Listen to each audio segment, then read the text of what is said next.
Welcome to Redesigning the Dharma. I'm your host, Adrian Baker, and today I'm speaking with Juliana Garces.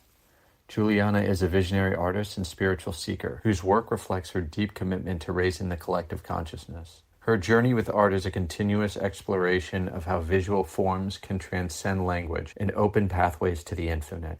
Grounded in her daily spiritual practices, meditation, yoga, mindfulness, and deep study of mysticism, her work reflects visions and experiences from realms that words cannot fully describe. Juliana sees herself simply as a channel for cosmic creativity, doing her best to step aside and let the visions flow through her. She doesn't view the work as her own, but rather as something greater that she's fortunate to be a part of. By tapping into the infinite space within all of us, she hopes to create pieces that serve as gentle reminders for others to reconnect with their own eternal nature. Thank you so much for making the time and speaking Thank with you me. for having me. Yeah, Thank you. absolutely.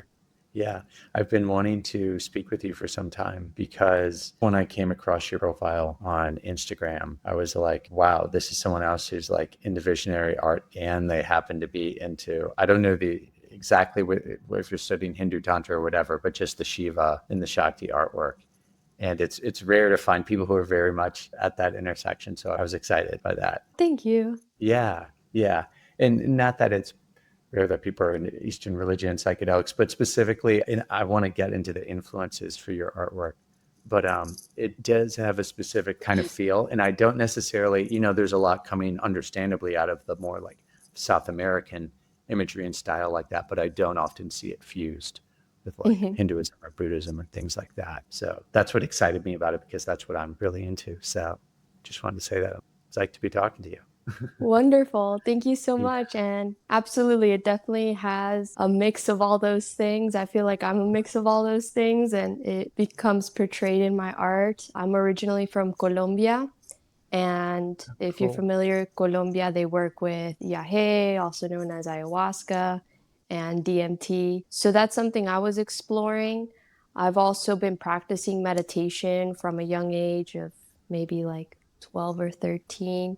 And I really started off mostly practicing a lot of Buddhism and attending Buddhist temples and meditation retreats, the Vipassana 10-day meditation retreats. But I loved yoga also. I love the practice of yoga as like a moving meditation, but a part that always felt a little bit of a disconnect at a younger age was the connection between the deities. I had no personal connection to them, and I didn't see how yoga incorporated these deities, even though like I love their practices, their meditations. It wasn't until I started working very deeply with DMT that I started to have direct experiences with these deities. And that's where a lot of these artworks came from. So even though I philosophically appreciated them before and had read the Gita and things like that and admire their portrayals as these universal archetypes, there was no deep personal connection until I started working very deeply with DMT and I started to experience these beings in my journeys where I would interact with them. I would go and I would visit their like temple in these fractal realms. And I'd go to Ganesha and I'd speak to Ganesha directly. And I started speaking to Shiva directly and Kali, Shakti. And I started to have a personal connection with them where I felt so deeply inspired of them being universal archetypes, but also like aspects of myself and in aspects of other people, where I started to see almost like the source energy where it's all one kind of divide into two, which was Shiva and Shakti, yin yang, the dualities, the original dualities. Hence why those are some of my favorite is Shiva and Shakti.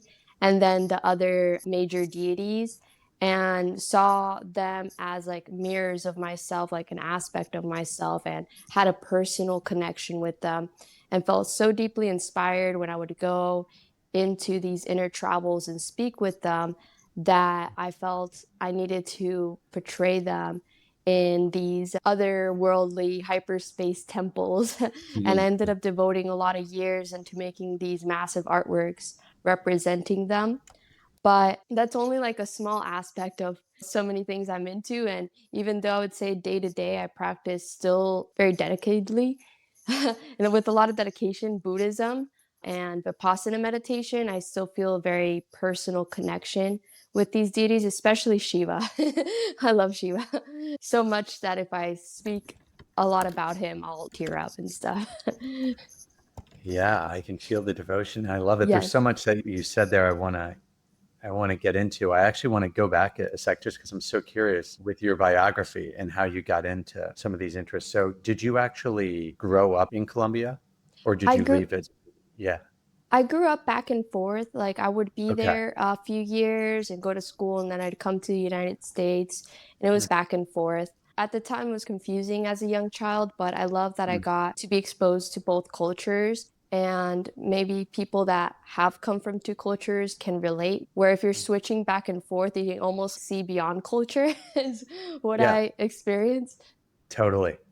I can relate to that. Yeah. And then when you were in the US, where were you living when you were here? Mostly Okay. Florida. Now I'm in California, but growing up, I was largely in Florida. Yeah, I was just curious. The exposure to Yahe ayahuasca makes total sense with Colombia. I was curious where you were connected to Buddhism and yoga and things like that. Was that in Colombia or was that That or was in Florida. I would okay, say it was more of a personal interest. No one around me that right, I knew was into that. I was just a right. huge bookworm. And so I started reading about these, mostly inspired by lucid dreaming. So when I was 12 years old, I started to wake up from my nightmares and started to control them and make them into beautiful dreams. And I started to become lucid just naturally, no outside influence. I didn't even know lucid dreaming was a thing. I was like a little 12-year-old, and I tell my parents, hey, I'm aware of my dreams and I'm starting to fly through galaxies and I'm going to all these worlds. They had no idea what I was talking about. So I started like looking it up, like knowing you're dreaming, and I found out lucid dreaming.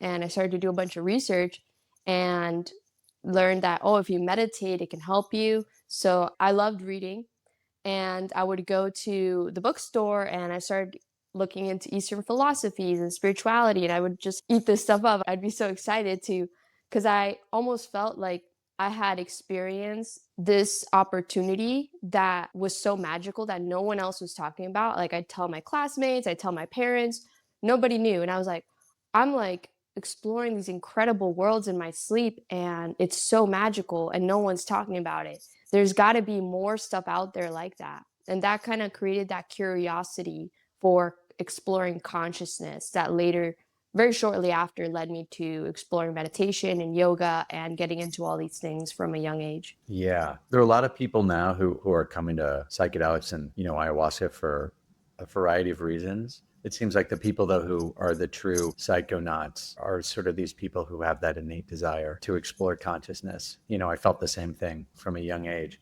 One thing that I hear in you is that you seem to be one of those people who, and please tell me where I'm off base or whatever, but you seem to be naturally maybe very open or sensitive to energies in certain ways. That came through in terms of maybe if the medicine opens to you in that particular way where you're really interacting with these deities in that way, and just the things that you said about dreaming when you were younger. Perhaps you're one of those people who are maybe just sort of very sensitive and open to things the way an artist often is. Does that resonate? Most definitely. I feel Yeah. like it was just like a natural thing. It was only a matter of time, I feel, that until I got into all these different practices of meditation and psychedelics and just exploring consciousness. Later, I found out was largely from past life activities. Interesting. And did you find that out through working with ayahuasca or was it dreaming or some other means? It was through hypnosis. So I'm a visionary that loves working with a lot of different vision methods. Some people have Mm, like their one thing. I would say if I had to pick one, it would be mostly meditation. But I mm. love like exploring all the ways of raising our frequency, exploring our consciousness. I'm not so interested with ways of exploring my consciousness in like lower vibrations, like heavy substances or things like that. That doesn't interest me. I'm interested in how can I raise my frequency and explore these different techniques that do that. So I ended up coming across hypnosis back in 2020, which is really not that long ago. I was already very deep into astral projection. I had worked for like a decade with psychedelics and all these things, but a friend sent me a past life regression hypnosis and I tried it out, and I thought it was just going to be like a glimpse. I should have expected more, knowing how sensitive I am to getting visions where I'll just be like chanting and I'll start experiencing altered states of consciousness now. I wasn't sure what to expect because I never tried hypnosis, but I worked with it and it was like, it wasn't like seeing a past life. I stepped into that body. I was there physically, like present, and I started to recollect that whole life. It was a very powerful experience, but it gave me a lot of kind of backstory of why I have the interests I have in this life and why I'm doing what I'm doing. So it was a very useful experience. Cool. Very cool. So I want to ask, because I think you mentioned, you said DMT at one point, but then also Yahe. Are you working with it mostly as ayahuasca with the full beta carbolines, or have you done mostly pure DMT? I have worked with both. I would Oh, say by far the majority has been just pure DMT. I'm really grateful I started off by working with it in the traditional form with ceremony and everything, because that created that foundation of understanding how to use it respectfully. I know other people can do that, but like sitting in ceremony and seeing the whole traditional way and having the circle and all its practices really was a wonderful introduction to the molecule. And then later on, I went on to work with just a pure molecule and ended up working a lot more with that. But I'm really grateful I was introduced first through the traditional way. okay. Super interesting. This is one thing I'd love to get into. So a couple things jump out for me about that. The difference in terms of the medicine itself. What's it like when you take pure DMT versus the DMT with the beta carbolines? But there's also the setting is different. What's it like when you're doing it with that traditional container from the South American country? And there's diversity within those traditions, but there's still some commonalities.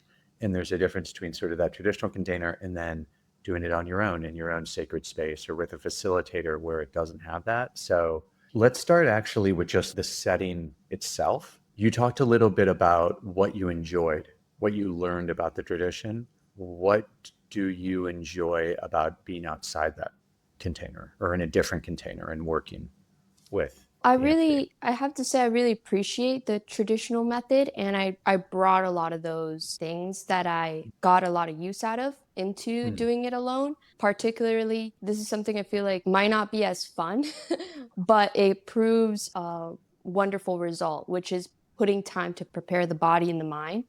And a lot of Yes. people want to like jump right into it, especially if you have it yourself and there's no one around to see if you're going to prepare or not. But like taking a week or at least 3 days to clean your diet, to meditate more, to write down intentions, to really put in that work so that when you show up, you feel like fully ready and you really put your best effort. I thought that was super useful, and I still do that the times I've worked with it by myself. And creating like a sense of sacredness, and that can vary for people, like making an altar with perhaps beings that inspire you or flowers, having your intention written out, creating everything like in a beautiful way, having no dirty dishes or anything that's Yeah, feeling uncomfortable, even though that's such a small thing, but it does play a role. Like having totally. things like properly taken care of and doing it at the right time, like having a set time. Okay, now we're going to do it. All that kind of leads up to that moment of being able to fully release and not feeling like you're still holding on to anything, and having clarity of why you're going in there, what you're going to seek from that experience. So I find that very useful. And I first experienced that through traditional ceremonies, and I still apply that. I would say your question though was like what I enjoy about doing it by myself. I guess like largely, Or just to clarify, if you're not doing it by yes. yourself, what do you enjoy when you're with a friend or someone else about not being in that traditional container? This one's gonna sound very like practical, but not having people purge around you is really nice. No, this is the kind of Yeah. thing I'm getting at. Yeah, Yeah. go on, please. Yeah, Yeah. because they can be distracting. And also, what I really appreciate about the molecule itself, even though, each has its pros and cons, of course, Mm, but I appreciate that since it's so powerful, but in a short time, I feel like I can fully let go of the body right. and just be fully in that space, completely somewhere else, and then come back and not have to worry about the body. Versus in ceremony, because the ayahuasca is so lengthy, you have to come back and make sure you're getting up to use the bathroom and other people around you. There's a lot Mhm. more that kind of brings you back to the physical. Versus with the pure molecule, I feel like I can fully release, and it's Mm. just me and that experience. So I really appreciate that. And also how quick I come back to full sobriety, full like normal state, allows me to more effectively bring back visions because I'll write them down immediately versus Right. having ayahuasca, or this also happens with other psychedelics where the come down lingers. By the time you're in full regular state of consciousness, a lot of those peak moments, it's been a lot of hours and it's Mm. harder to capture. So for someone like myself who's trying to bring back these visions and be a vessel for that, having that quick switch from being fully immersed, fully experiencing that realm to back to regular state of consciousness allows me to bring back a lot more. You know what I so love about what you're sharing in this conversation is just Yes. the value of different perspectives depending on someone's intention. Hmm. That totally makes sense. Everything you shared, given your intention, especially as an artist in Hmm. recreating these visions. And it's sort of like the flip of a lot of times what I or some other people feel with ayahuasca. The benefit of drinking it is that actually you're able to like integrate a lot of it. Like for some people, a lot of the psychological insights or some things, it's difficult to mind that as much when you go in and out so quickly because it's so fast. Like people just don't remember anything or they need to kind of integrate it slowly Hmm. by drinking it. But I can totally see what you're doing where you're just trying to open up to that dimension, that portal, and bring back that artwork while actually it could be more helpful to just go there very intensely and then come out because then you could draw, take notes, create whatever. That makes Yeah, sense. absolutely. So, Yeah, depends yeah. depends what you're doing. What Yeah. I find Value of magical, intention. Yeah. what I find magical about the pure molecule though is when I feel like I'm fully prepared and I go Mm. into that space and it's full expression. There is no time and it could have been 8 hours and I got like that Yeah. same amount in those 15 minutes where, Yeah. I feel like I spent an eternity there experiencing all these different things, but in a physical clock, it's just been 15 minutes. So there's also that like time warp. Definitely. Absolutely. Yeah. I also want to underscore because I think you're so right on, and it's not appreciated enough the importance of preparation in the Hmm. sense of sacredness you bring to the experience. One thing that I notice, and it's even in the modern psychedelic space, it's underscored by like titles. So, for example, there's a lot of talk about psychedelic integration and Hmm. psychedelic integration coaches, but psychedelic preparation does not have nearly the same buzzword or like cachet, or it's not as well known as integration. And I've gotten a sense of this speaking to other integration coaches is most of the time, even if they're emphasizing preparation, people come to them and it's already, oh, I had this crazy like ayahuasca journey. I feel very destabilized or whatever. Can you help me to integrate it? But there's not a lot of people as much taking their time and being like, no, I really want to prepare and take my time for this journey. I come across those people sometimes, but it's a fraction, right, of the other. And it really is so important to take your time with it, whether it's actually like getting the diet right and preparing for the journey if you've already committed to it, or being like, hey, I'm interested in doing ayahuasca or DMT, but maybe I should take my time and do some research first. Maybe I Hmm. should develop a meditation practice first. Maybe I should learn more about the diet first. Like just slowing things down more because that preparation is really, really important. And this is part of the paradox I find, and you touched on it, is ultimately doing any kind of psychedelic, it's really about letting go and non-resistance. That's the big teaching. But it's like we need to do all these other things, like even doing the dishes or all these other things that help us to let go. So it's doing the things that are going to help us to let go in that intense moment when we really have no choice but to let go. And so I think that was very wise, a lot of what you shared there, and really underappreciated. I'm curious, in terms of what you notice speaking to friends and other people, do you see similar patterns in terms of the way people approach it and that sort of lack of preparation? It depends on the people. I feel like people that are just getting into it, it's like, oh, if I have this thing, I just want to jump right into it. I get it, it's from that excitement, but that preparation is going to lead to better experience and better result and an easier time integrating. Like you said it beautifully. So I appreciate that. And I agree, there's so much emphasis on the integration, not enough on the preparation, but they go hand in hand. Proper Yeah. preparation leads to really easy and smooth integration. Yeah. And I find the more we're integrating it, it's about changing habits. So then it's like you have to do, or at least I feel I have to do less preparation in the future because I'm now eating a better diet and I Hmm. have better habits. It's less forced. Yeah. And also, like, when we go in there and we haven't prepared and it's like we've been eating, for example, a bad diet, Mm. what we're gonna get is, hey, eat a better diet. Versus if we already have all those like basic things in check that we know we Yeah. should be doing, then we can get those deeper insights that are super valuable, that might make the journey that much more useful to go in there. Like, Yeah.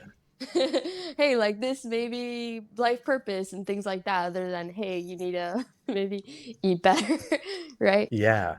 I'm actually curious about something since overwhelmingly my experience is with taking DMT with the beta carbolines, ayahuasca, but also I work more with an ayahuasca analog that people call Soma, where they're Mm. using Paganum Harmala with DMT. And so I'm curious because a lot of the times the diet is so critical, in particular because things can contraindicate with the beta carbolines and cause nausea or things Hmm. like that. But if you're vaping or smoking DMT, can you talk about how and why the diet is really also important with just pure DMT, and how Absolutely. that compares to preparing for ayahuasca?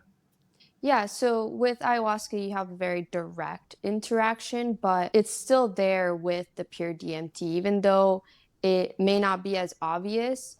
Having a food that is high frequency is going to allow one to, tap into those more high frequency spaces, because everything's frequency and what we consume through the sense stores. And this goes beyond food. This is also what we're watching, what we're listening to, all these different sense stores is going to largely dictate our frequency when we go into this space. But the very important thing, of course, is to be fairly on an empty stomach while Mm. doing DMT, because if not, you can potentially purge and it can be dangerous. That's like one of the only ways that DMT can actually, like pure DMT can be dangerous, is if one goes in with a very full stomach and vomits and there's no one around.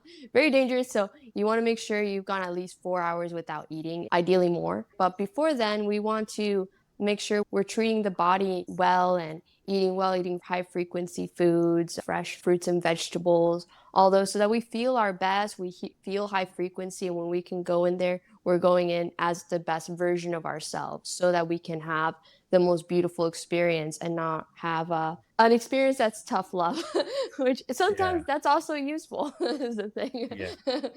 It's interesting though, just to offer different perspectives, just showing Mhm. how different people need to find what works for them.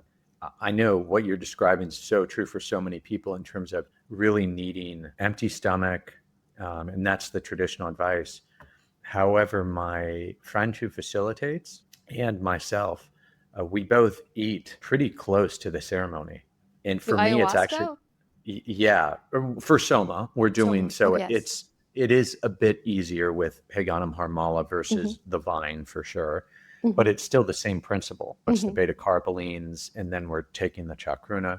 And for me, it's actually, and him, it's actually the opposite. I'm more likely to purge if I'm on an empty stomach. Interesting. Yeah. And again, so many people would say, oh, you've got to do plant based for both Hmm. him and me, because what we normally eat is a more paleo or meat heavy diet, chicken or steak shortly Hmm. before I would drink medicine, which would be, totally shocking. I understand to many people, but it's finding what is right for each person, but the principles apply in that. I think the diet has to be very sattvic. I'm going to use that word because when you say high frequency, that's what I think of from like an Indian Ayurvedic. So eating very organic meat, eating very clean. So using only like grass-fed butter, ghee, or olive oil, or just salt, not having it being very flavorful, Yeah, absolutely being not garlic, conscious. onions, just being Being conscious, conscious. yeah, with what Yeah, we're consuming. yeah. And yeah, I'm also speaking from experience from the pure molecule and from Uh, ayahuasca, having worked with the soma you're speaking of. And I'm just going off of the recommendations from the tribes I've worked with of yeah, being on a fairly empty stomach, and with DMT, just from also experiences with other facilitators and friend who actually had that happen where they were on a very full stomach and they were by themselves. And I don't mean to scare anybody, but they did purge, and it could have been yeah. very dangerous if a friend Mm. hadn't happened to show up in that moment.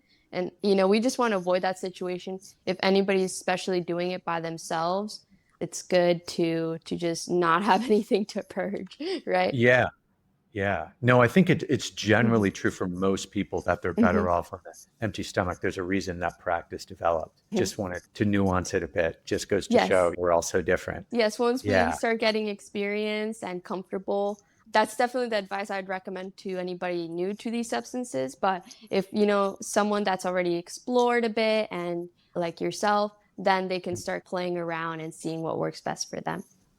Yeah. And I also, in terms of when we start to do the mess and we start to realize some things, figure out what's best for us, you touched on another thing with regard to designing the space that I think is really important. I found it for me as well. You talked about how you liked doing it on your own because not having people purge around you. And it's interesting because the modern ayahuasca ceremony, it has a lot of people. And from what I understand, be curious what it's like in Colombia.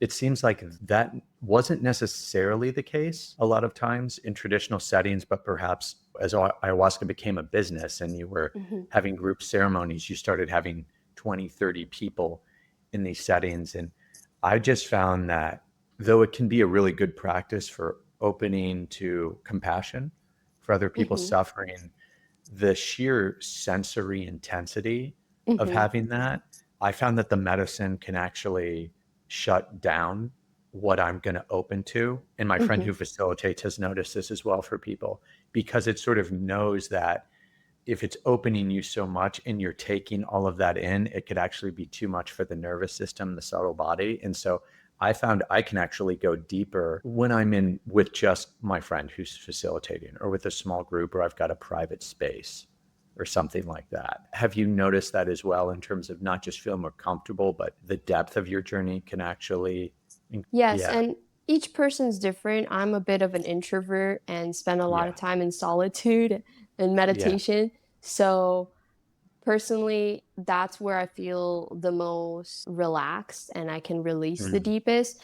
For someone that's extremely extroverted, perhaps having it around other people would make them feel safer where they can release. Each person's different.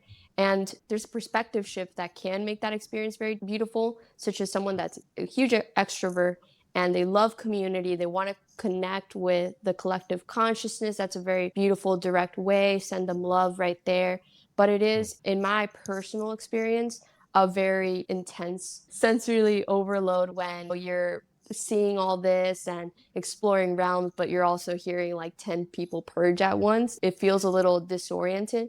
And I love being able to release fully when I'm journeying into DMT. And I love silence. So, like, releasing fully into silence is for me very special. But that's not the case for everybody, of course. yeah, yeah. Totally resonate with that. And, one other thing to sort of reflect on, there seems to be a pretty popular belief in a lot of the traditional settings, and please let me know if this is the case in your experience in Colombia, that the medicine is something that needs to be guided or directed or controlled by someone like a shaman. And then when you're doing it in your own space, whether it's pure DMT or I don't know if you were doing the full brew in kind of that setting, there's obviously not someone to direct it. And it was interesting only after I did it first in the traditional setting in Peru. And then when I connected with my friend who facilitates, he said, in my experience, and he trained in the traditional way, he said, I found that the medicine is not something that needs to be directed or controlled. It's really, the teaching is about opening completely into like non-resistance and just being with what is and being directly with that sentient intelligence. And when I was in this sort of new space where he was just a facilitator, he wasn't guiding that, I found that to be the case myself, that it wasn't something that needed to be directed. And I'm curious, yeah, just what your thoughts are and reflections on that as someone who's worked in both settings. I believe that it's very good advice for people that are experiencing it for the first time to do it with someone that's a professional, a shaman, or some sort of facilitator, just because that avoids the situation of someone drinking it and they're like, let's say, young teenager and they don't know what they're dealing with and it's way more powerful than they expected. And it's just for safety. But then once people have experienced that, then they can kind of know what they're getting into and from there draw their own conclusions, such as working it with it by themselves, which is, what I've done. So I think it's Sorry, can I yes, clarify something? I'm yes. sorry to interrupt. I just Yeah. realized, I think maybe I didn't phrase it clearly. Not that people should do it by themselves, but I'm Mm-hmm. talking even just you're doing it with someone. Mm-hmm. But the difference between a facilitator and a shaman, in other words, the facilitator is there, he's providing the safe space. I would definitely Mm-hmm. not encourage someone to do it by Okay. themselves Okay. Okay. either. But the difference being a facilitator is providing the safe space, Mm-hmm. but he or she is not guiding the Oh, experience, okay. I see what you're versus a saying. shaman is actually directing or guiding it. And I'm Yeah. curious your reflections on that. Does the medicine need to be guided by someone, or actually can it just be, is that not necessary? I would say for the vast majority of people, it's not necessary, but there is Yeah. some individuals where that'd be useful, especially if they're someone that's dealing with a lot of inner turmoil, perhaps. I Hmm. personally haven't had an experience where it's been directly guided by someone very deeply. It's been more like just the presence of making sure that everybody's safe kind of thing, but no one kind of orchestrating the whole experience. But I would imagine, for example, I've seen in modern therapies that are now working with psychedelics where it is a little bit more guided. And I'm sure there is some cases out there Hmm. where that would be useful. But I would say for the vast majority of people, I'm more on the side of just have someone to make sure you're safe. But other than that, it's like your inner journey because the wisdom is within, right? Our deepest insights are going to come from within. We have that truth within our hearts that if we tap into, we can get those things we need to change in our life, all that. Versus if someone's implementing it, it leaves a little bit more also risk for them to try to put certain ideas or notions in our mind. So there's also Exactly. that. But if it's someone that's Yeah. very trusted and a professional and they're dealing, for example, with someone with very intense trauma, perhaps that would be a situation where it would be beneficial. Yeah, that's well said. And I do think that's part of the issue sometimes we don't reflect on, is someone else, the more someone else is playing a prominent role, they're guiding, they're orchestrating, that person's karma kind of enters Mm-hmm. our karma in the space. Mm-hmm.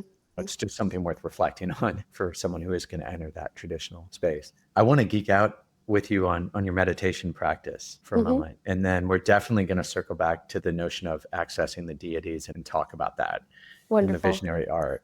But I'm curious, so you're into Vipassana, which is cool. We can talk about that. I've practiced Vipassana myself. I'm curious, did you practice any other kinds of meditation? And specifically, I want to know, did you practice like in non-dualist traditions, Zen, Dzogchen, Kashmir Shaivism, anything like that compared to Vipassana? And if so, how'd you find it? Yeah, I've practiced a handful of different types of meditation, but something that I found very useful that someone said was that it's better to dig one hole very deeply than dig a Yeah. bunch of shallow holes. And that's how I landed in Vipassana was like, I'm just going to choose this path and go deep into it with the Anapana, the Vipassana, and the Metta.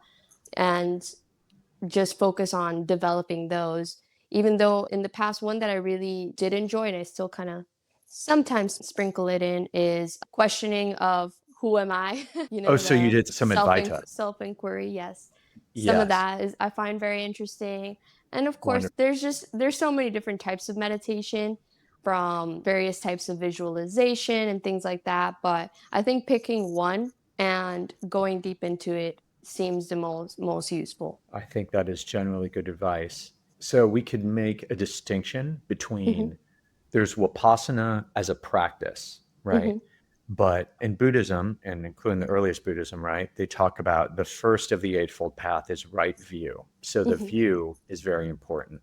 So one could be doing Vipassana from an early Buddhist or dualistic perspective, but one could Hmm. also do Vipassana from a Mahayana or Vajrayana perspective. And I'm curious, in terms of the view, have you explored what that's like in Theravada versus Mahayana Vajrayana? And if so, how'd that oriented you in your practice in different ways? I appreciate both. The type of Vipassana that I mostly practice now is the one by Goenka and the 10-day Hmm. Vipassanas. Yeah. Even though I think it's really useful for someone that's starting off with meditation to explore different types and see what naturally resonates, and then decide on one and go deeper into it. So that way we're not digging all those shallow holes. But I very deeply appreciate both Mahayana and Theravada Buddhism. I love going to both temples, and one of my favorite teachers is Thich Nhat Hanh. But I Mm. also love like the forest, the Thai forest practice, like Ajahn Chah and all the Ajahns. So appreciate them. And I think that there's many paths to the mountaintop ultimately. And we pick our practice, we go deeper into it. But at the end of the day, we have to also let go of that raft that got us there. So also not being too attached to the practice. It's just a vehicle to get us to those higher states of consciousness. So practicing Vipassana, but also not being, if someone else is practicing some other form of meditation or like self-inquiry or anything like that, it's not a lesser path by any means. It's just a method we get to where we need to go and then we Yeah. let go, right? Yeah, absolutely. So you talked about accessing these deities through the medicine. So tell me a little bit, first of all, in terms of how do you even think about what a deity is? How would you explain that to someone? And I don't mean it just intellectually. You can just talk about it from your direct experience as well, So what you're encountering. I personally see them as like there is light, the formless realm, that realm where all Mhm. is one, there's nothing and everything. That to me Mm, is my most inspiring realm. mm, But for there to be a perceiver and perceive, there needs to be the duality, something yeah. physical. And hence, from what I've seen in my experiences, the two dualities come in. And that can be called the yin yang or Shiva Shakti. I see them as Shiva and Shakti, these two essential energies that created the duality so that there was a cosmic game for us to be in. Yeah. And Yeah. from there, it starts to like almost like multiply into these other archetypes, and you get Ganesha and all these others, right? And then eventually it goes down through the realms where beings multiply, multiply until we have this realm where there's billions of just humans, right? And not to mention so many other creatures. So it's like a multiplication of more and more beings. But that's why I really appreciate these archetypes is a way of me expressing them because they are part of us in my experience, my personal experience. I see them as part of me. They're just like a very essential, like pre-diluted version. So does that make sense? It does. One thing, and you talked about it at the beginning of our conversation, and I sense that you just got it, which is such an important thing, is that yes, there is the ultimate level where things are non-dual. It's all interdependent and beyond Mm-hmm. concepts, but on the relative level, there is duality. Mm-hmm. And that's something that second step is a crucial one that a lot of people miss sometimes. And sometimes I feel in especially more Western circles, there's this fixation on the non-duality in the elevation of that, but actually duality is contained within it. And as one of my teachers said, I loved it. She said, duality is where the erotic happens. It's sexy. That's where attraction happens. And that's part of the play and the joy of being alive and being in form. So it's really important to honor both. Yeah. Yeah, Yeah. it's what makes the cosmic game possible. And Totally. it's about, I see it as the middle path, having one foot in both. I think going too far into any can be a little disorienting. So having like one portion of feeling into that non-dual and another portion where that is playing the cosmic game, Yeah. where's where we Yeah. find the balance. Yeah. And there's one definition of deity I'm curious if you've ever come across Sally Kempton's teachings, being into I have Shiva not. Shakti. Okay. She was an excellent Shakti Tantra teacher. I can send you her link after this, but she was one of my teachers. And Sally would describe deities as what they are. They're like a vortex of energy. Mm, And so, with each of these archetypes, like when you connect with Durga or with Kali or with Shiva, it's you're accessing a particular energy that's there. And there's almost like a scientific frequency, like vibration to it. We can think about in the Jungian sense what they represent, but there's also mhm. just this energy to it beyond the symbol. And I'm curious, in terms of your direct experience when you're in that medicine space, to what extent does that describe your experience of what you're encountering as like a vortex of energy? And if so, how does it feel for you? Absolutely. That's a beautiful way of putting it into words. Sometimes these experiences are so felt, and for me, particularly with DMT, are very visual and just felt. Mm. But it's wonderful when I can hear people like yourself put them in these beautiful words of describing them as frequencies. Yes, like they're primordial archetypes, primordial frequencies, and when we tap into them, we can realize that in ourselves. So when I meditate on the Shiva and Shakti energy, or bringing out my divine masculine and my divine feminine, or my remover of obstacles and so on. It's a wonderful, I love that. Love what you said about frequencies. And I'm curious, take us more on a little bit of a journey how working with DMT, and feel free to talk about any other compounds that you work with, how that has shaped your artistic journey. Because it sounds like something that as a child, like already exploring yourself, expressing yourself artistically that way, but how did it bring it out even more? Absolutely. I loved art from a young age because of that moving back and forth between South America and the United States, because language kept changing on me. I'd be a few years speaking Spanish, a few years speaking English. But when I would draw something, it transcended language. I could show it to someone over there, someone over here, and they would understand, it would communicate. So I thought it was like magic that art transcended language. And as I grew up and I started having these very mystical experiences, first through lucid dreaming, then at 16 through LSD, and Mm. 13 through meditation, I started having these experiences where I felt the same way I felt as a child, where words were not enough. Words felt short. They couldn't describe these mystical spaces. And so I turned to art the same way I did before. And I started drawing these experiences. And later on, I ended up actually getting into poetry because I didn't want to limit myself. I was like, maybe it Nice. can be put into words. I need to let go of Awesome. that notion. Let me try to also write some poems. But I would say that it shifted my art in that way because it gave me an inspiration for something to depict because it was beyond words. And mystical experiences to me were the most inspiring experiences in my life. From psychedelics to very deep meditations, later on hypnosis, all these experiences where I wanted to share them with someone, but I couldn't capture. I wanted to show them what I saw. So I would paint it to show it. And as I did this, I started to find a magic in me depicting these visions that I felt more like I was like a vessel for them, for cosmic Mm. creativity to depict these visions. That I started to have a lot of people tell me that they would experience these same spaces. They saw that same thing. So I almost felt like I was tapping into these collective spaces that our consciousness can tap into. And I was more of a vessel, kind of taking a photograph where a camera can't go and bring Yeah. them back, and having not just myself be able to share these, but have someone that perhaps isn't very artistically inclined have an image of that, that then they can put in their space and feel inspired by on a daily basis, because sometimes these experiences can be fleeting and we get caught up back in the daily life in samsara and just doing stuff, and we forget this divinity that we experience through maybe psychedelics, maybe meditation. So having these images, I hope that they could remind those people of that which they learn about, it's all one, or whatever it is they learned of, and yeah, have it be like a little souvenir. Yeah, from those spaces because it's hard to bring anything back. So I try to do it.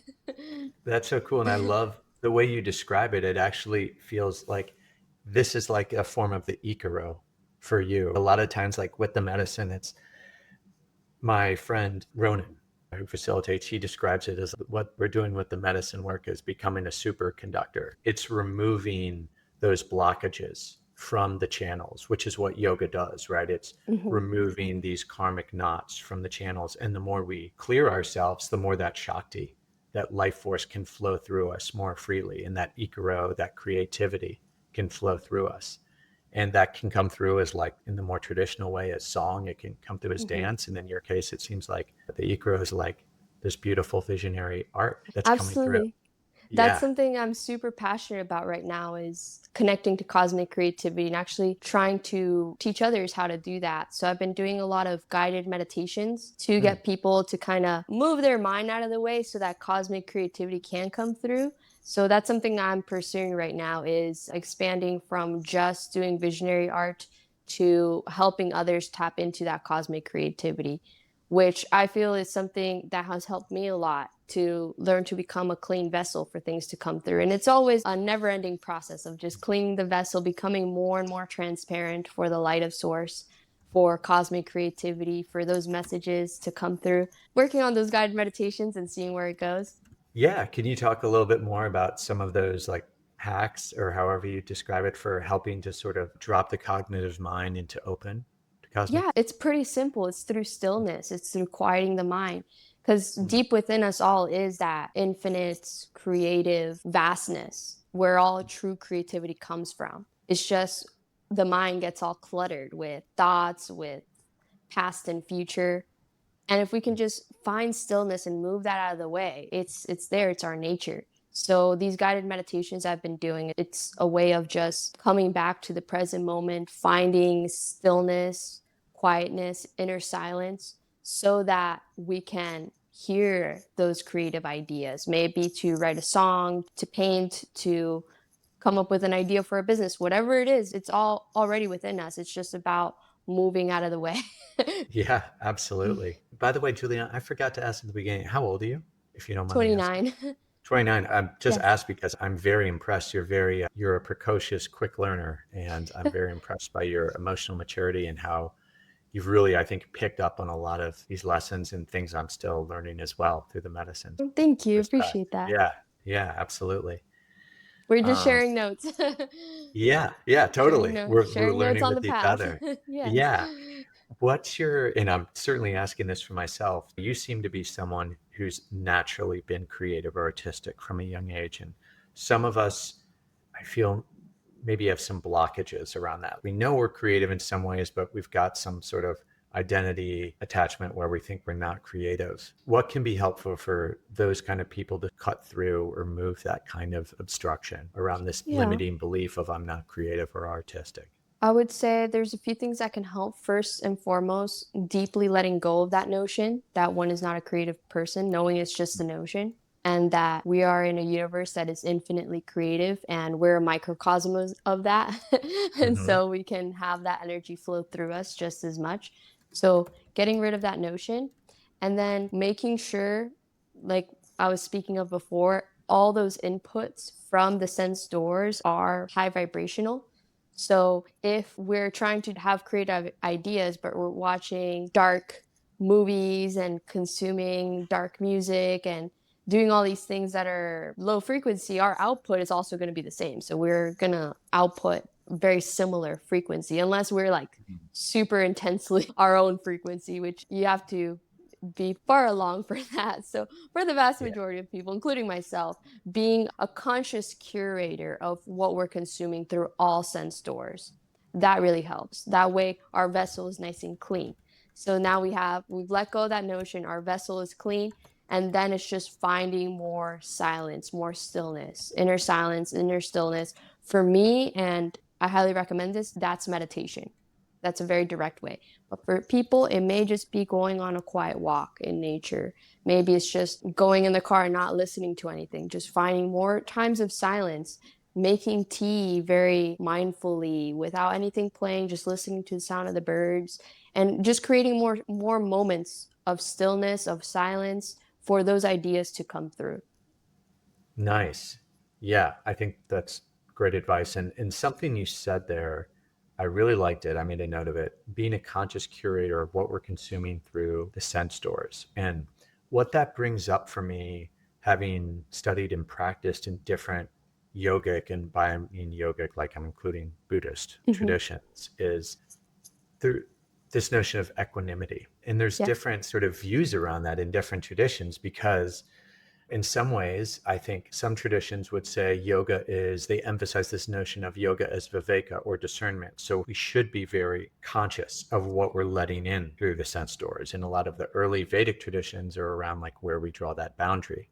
But if you get to some, especially like some of the ascetical Buddhist traditions, it's really elevating equanimity to the point of we should let things in, and it's the way we're perceiving the world. And I found there's a healthy tension there. It's good to engage with it, but I found for me, as someone who's very sensitive, as someone who's neurodivergent, I actually really do need to give myself permission to draw a more clear boundary around what I let in and what I don't. And I'm curious, as a practitioner, especially in sort of Vipassana in those early Buddhist traditions, how you think about that creative tension between discernment and equanimity.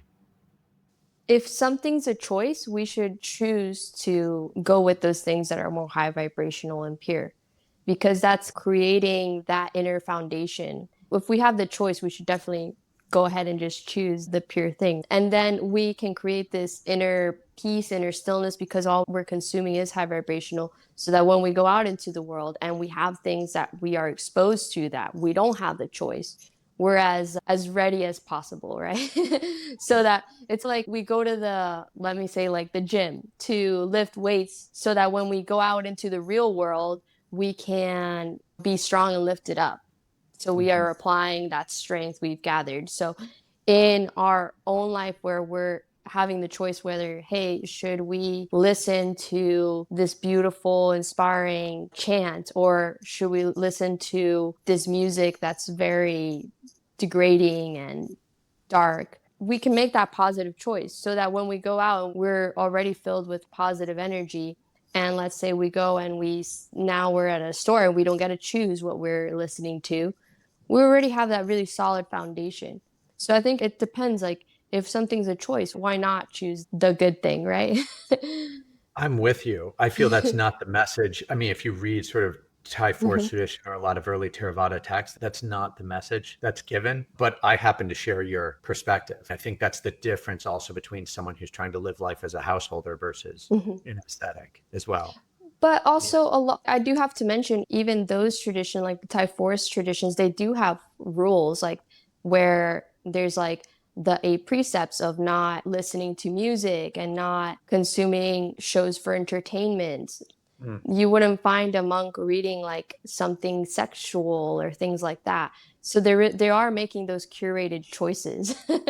They are, but there's a different framing, including the Mhm, notion that like sexuality, for example, is low vibration as opposed to mhm. high vibration. Like that's coming from a certain ascetic bias. They're also not letting in like beauty in art and Mhm. beautiful music as well. Yeah, yeah. And I think the important thing is to decide what we are going to curate and be conscious curators, right? Yeah. Like we were mentioning, because it's when we make no conscious decision that we're just consuming whatever, right? Yeah. It's Yeah. about deciding, okay, these are my boundaries, these are what I'm going to choose to pick, and then sticking to those. Because it may be different, like you mentioned, for someone, it may be listening to only beautiful music, and for some people, be listening to no music and all that. But having that conscious decision and that discipline and sticking to it, I think that's where we make a lot of progress. Yeah. It goes back to the discussion around the ceremonial space, just being Hmm. intentional about it. Intentional. We can Hmm. all have different intentions, that's fine, but just being conscious of that intention.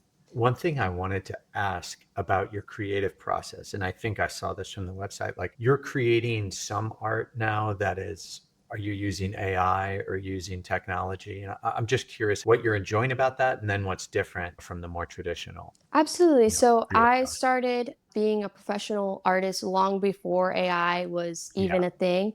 And I would do sometimes oil painting, sometimes acrylics. I'm a mixed media artist. So I like being creative with how I create, is how I Mm. like to say it.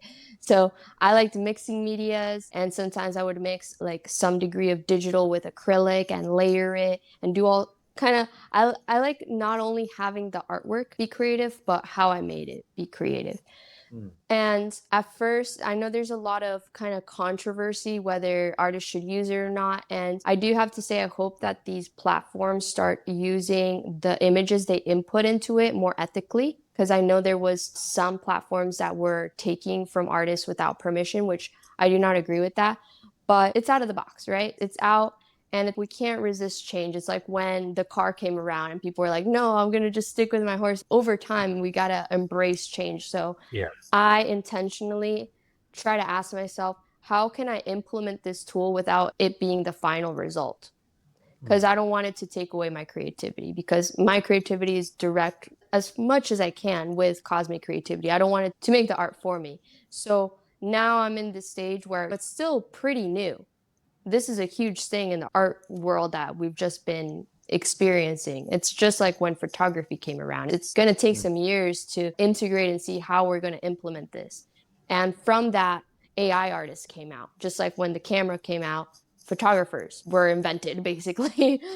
And now there's AI artists, but I don't want to be an AI artist. So I've been trying to see how I can use it as a tool in my toolbox and implement it into some aspects that can help make my art better, but without it being the final result. So I've been experimenting with, maybe there's a subtle texture that I'll use inspiration instead of from a photograph. I'll reference AI artwork, things like that. So I'm trying to figure out, I'm still in the midst of it, of trying Yeah. to see how I can use it as a tool in my toolbox without it being the whole thing, right? How I can use it in a mindful way to help the visions I was going to make anyways come out better, more accurate. And for now, it's using it as partly as portions of reference photos, not the whole thing, but like perhaps a texture. Like right now, I'm doing a lot of studying diamond artworks and diamond temples, like making these worlds of diamonds. And there's Mm. not a lot of reference photos for that.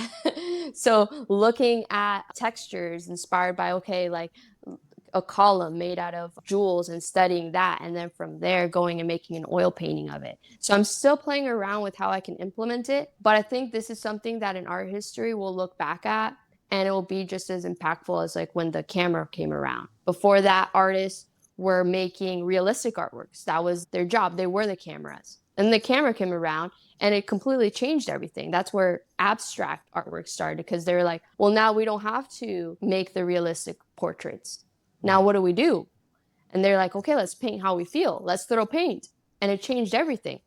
And now, okay, so now there's this new tool. Now maybe it's more about the process, more about adding the human emotion. Now it's not so much about the final product, because AI can make it in a couple seconds. How can we add that human touch to it? How can we show our process? Because that's maybe what matters now. And still seeing how it turns out. We're in the midst of it, like I said, but it's a very fascinating time. It's a big time in art history. It is. I realized one thing I wanted to ask you in your creative process, I touched on earlier. Besides DMT, are there any other compounds that you work with, or is that just kind of your main? I would say DMT was my main inspiration. Currently, meditation is. That's my Yeah. current experience of choice, even though it's not a substance. But my first medicine that I worked with at 16 was LSD. And Mm. later on, I worked with mushrooms quite a bit. And I've dabbled in others. For example, peyote and all these other compounds. But I would say the main psychedelic that I resonated very deeply with was DMT in its pure crystal form, Yeah. particularly was the one that I ended up making the most artworks from. But Mm. now, after quite a handful of journeys at this moment, I feel inspired by getting my visions from meditation, and that's what I've been doing mostly at the moment. But that is subject to change.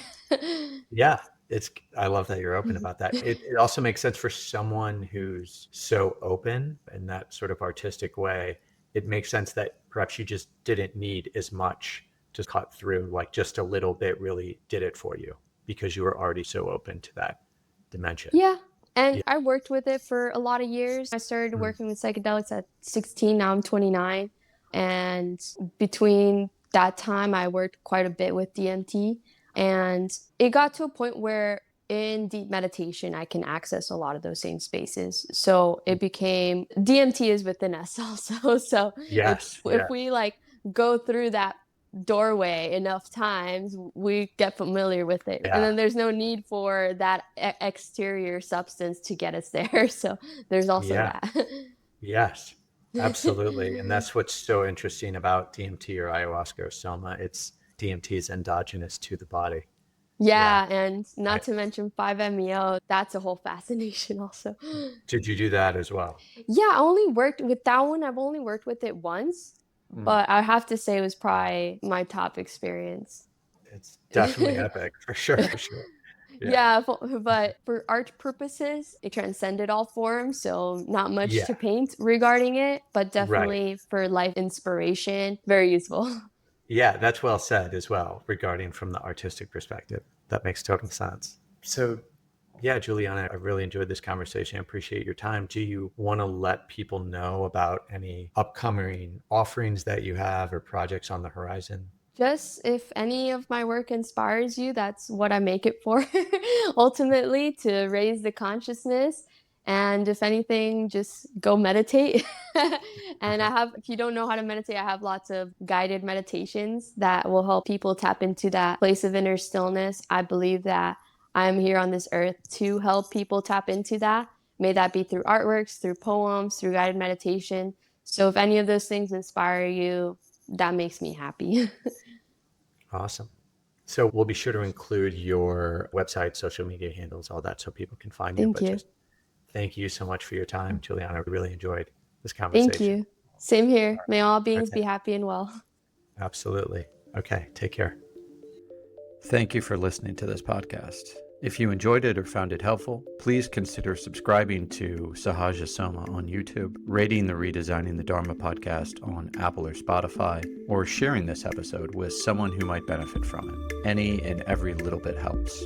Also, please bear in mind that the plants and compounds mentioned on this podcast and on the Sahaja Soma platform are illegal in many countries, and even possession can carry severe criminal penalties. None of this represents medical advice or advocacy and should be construed as a recommendation to use psychedelics. There are serious legal, psychological, and physical risks. Psychedelics are not for everyone. They can exacerbate certain emotional problems, and there have been, in very rare cases, fatalities. Thank you very much for listening, and I hope to see you on the next episode or elsewhere on the Sahaja Soma platform.